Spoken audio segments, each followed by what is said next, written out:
For my next guest, we bring you a completely different perspective on the economy. Now, Peter Joseph is a filmmaker and founder of the Zeitgeist Movement, which is a sustainable advocacy organization.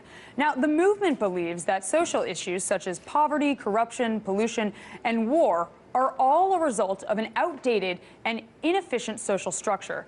They advocate for a new socioeconomic model, a natural law, resource-based economy. I sat down with Peter earlier this week to talk about his ideas, and I started off by asking him to explain what he thinks is wrong with our current banking system. Take a look. Starting with the banking system and the financial sector, which I would say is a carcinogenic adaptation of the underlying premise of capitalism. The system itself isn't designed to cater to what we would term technical sustainability or social stability. In other words, you have something called market efficiency, which, as we all know, has to do with the movement of money, the acquisition of efficiency for profit attainment, the need to have economic growth to keep people employed. All of these attributes require servicing and in truth, require technical inefficiency. So the more we improve society, the more we have technology that can be used for extended periods, the more we adapt our technology, the more we're able to create sustainable products, the more we're able to solve problems, in other words, the less fuel there is to drive market efficiency and keep the economy going. The market economy was basically created in this sort of 16th century handicraft premise. Adam Smith, for example, never would have fathomed that we would have the largest industry in the world today being the financial sector, and people trading and gambling and having the gambling casino economy that we have today with equities and futures and currencies.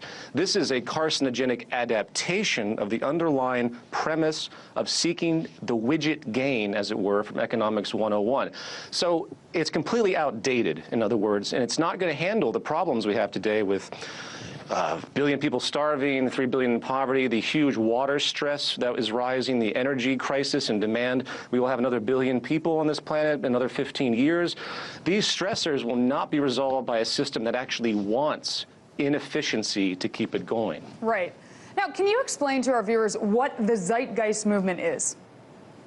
The Zeitgeist Movement is a global sustainability advocacy organization.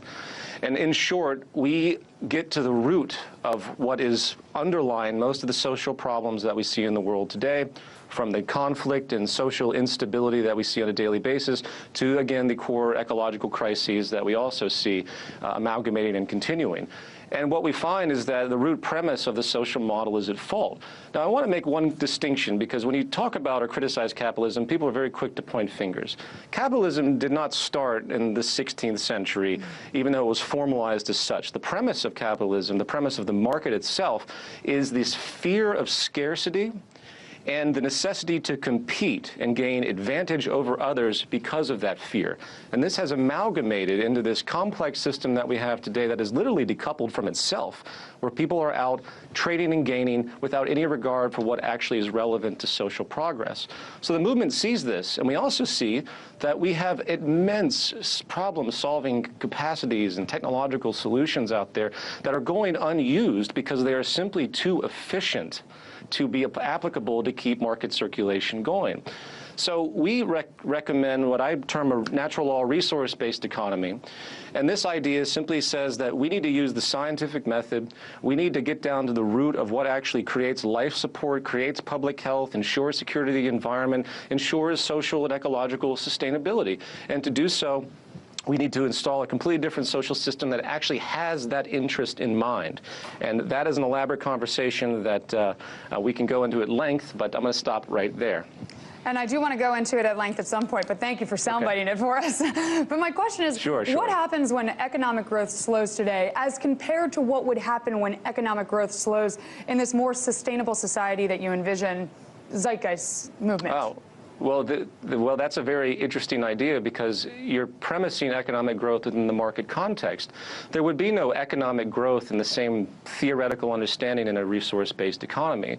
Economic growth is basically defined about the acceleration of money moving through consumers and producers and consumer producers and laborers, and it's money that circulates, and this is what keeps growth going and keeps people employed. And of course, employment is the ultimate foundation of an economy. If people are employed, then they don't get purchasing power, they can't can't buy into the system and they can't keep this highly contrived cycle going.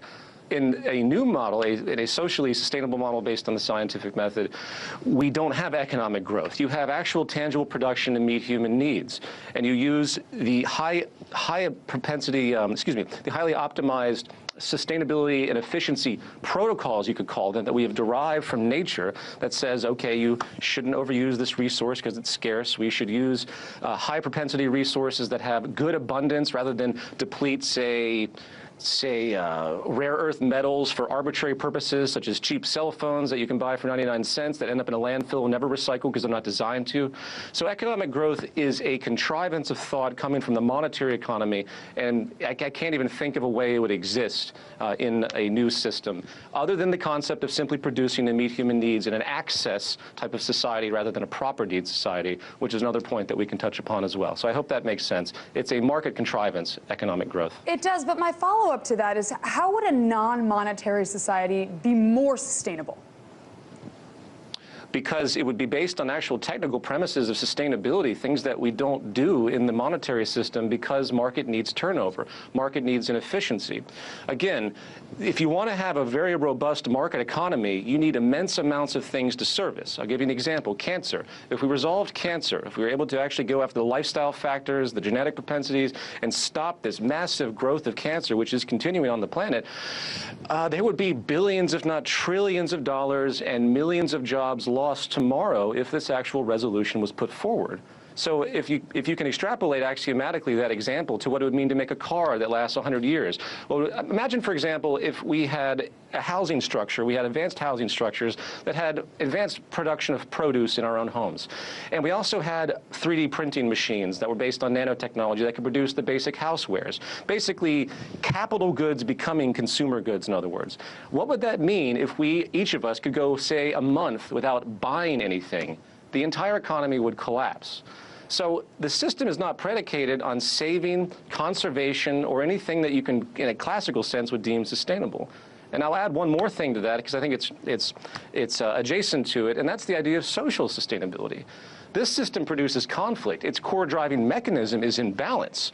I mean, it's hard to use the word exploitation because everyone thinks you're a Marxist, but it's very, very true. If you're going to do cost efficiency, which is the core driver of saving money in this type of economy, meaning that if I start a business, I need necessarily to maintain competition to pay my laborers the least amount I possibly can so I can stay afloat and be competitive, outsourcing to third world labor, what have you. This is inherently destabilizing because you're creating immense wealth gaps. And again, it's this carcinogenic incentive system that's where we are today with one of the largest wealth gaps in human history. And it's only going to get worse, I'm sorry to say, especially when the stressors of the environmental crises really hit.